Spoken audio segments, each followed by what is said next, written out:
गुजरात के चुनावी गदर पर सीधे सूरत से आप देख रहे हैं हमारी ये विशेष पेशकश, क्योंकि आज पहले दौर का मतदान जिन सीटों पर 89 सीटों पर 1 दिसंबर को होना है, उसके लिए चुनावी प्रचार थम जाएगा। चाहे वो सौराष्ट्र का इलाका हो, दक्षिण गुजरात हो, सूरत में भी 1 दिसंबर को वोटिंग है।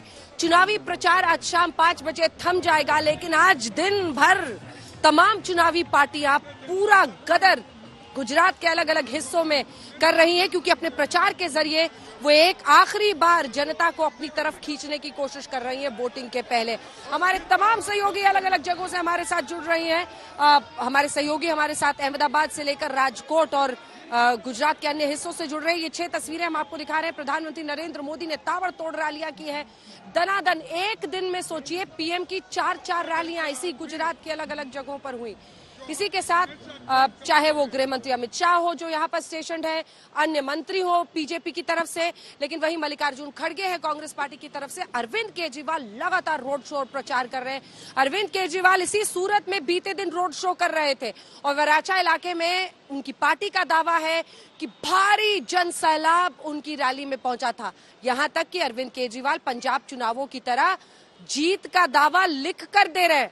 आइए आपको दिखाते हैं जीत का जो दावा अरविंद केजरीवाल इस वक्त कर रहे हैं। वो कहते हैं गोपाल इटालिया से जीतेंगे, इसुदान गढ़वी गंपालिया से जो उनके उम्मीदवार है सीएम पद के, वो जीतेंगे। क्या कुछ कह रहे हैं अरविंद केजरीवाल, सुनिए फिर चर्चा की शुरुआत। कई लोग कहते हैं कि राजनीति के अंदर मेरी भविष्यवाणी सही निकलती है। 2014 में जब दिल्ली में चुनाव हुआ था तो मैंने एक पत्रकार को लिख के दिया था कि कांग्रेस की इस बार 0 सीट आएंगी। किसी ने यकीन नहीं किया, लेकिन उस चुनाव में कांग्रेस की 0 सीट आई थी। पंजाब के चुनाव में मैंने कई सारी भविष्यवाणियां की थी। मैंने कहा था नवजोत सिंह सिद्धू हारेंगे, चन्नी साहब दोनों सीटों से हारेंगे, बादल साहब का पूरा परिवार हारेगा। तो आज मैं आप सबके सामने लिख के भविष्यवाणी करने जा रहा हूं। अलग अलग चैनल वाले मेरे से पूछते हैं, अलग अलग उसकी जरूरत नहीं है। गुजरात में आम आदमी पार्टी की सरकार बन रही है। ये आज आप नोट कर लीजिए, ये भविष्यवाणी भी नोट कर लीजिए और ये भविष्यवाणी सही होगी।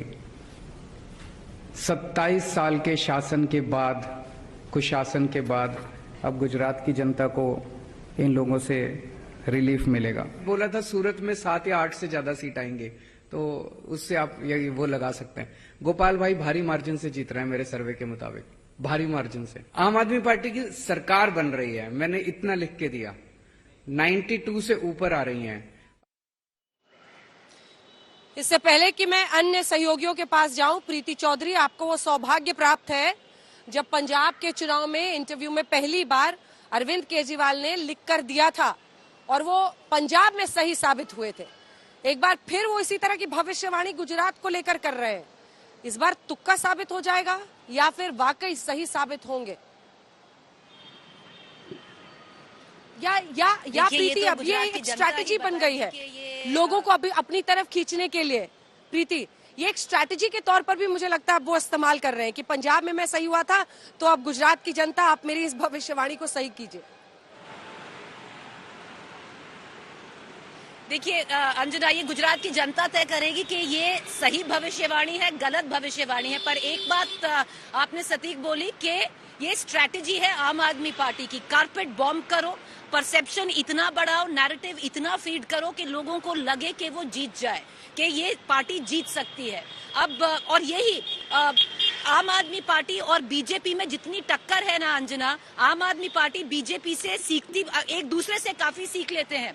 अगर आप देखें, अगर अरविंद केजरीवाल गुजरात में गणेश और लक्ष्मी बोलते हैं तो नरेंद्र मोदी जी स्कूल में बैठते हैं। पर अगर आप भविष्यवाणी की बात करें, अगर आप देखें अंजना, ये एक थॉट आउट स्ट्रैटेजी है कि यहाँ पर सबसे बड़ा जो प्रॉब्लम है आम आदमी पार्टी को, वो है कि वो पहली बार इतने जोर शोर से कैंपेन करने आए हैं कि लोगों को विश्वास दिलाया जाए कि वो जीत सकते हैं, कि वो सिर्फ लड़ने नहीं आए, वो जीतने आए हैं गुजरात।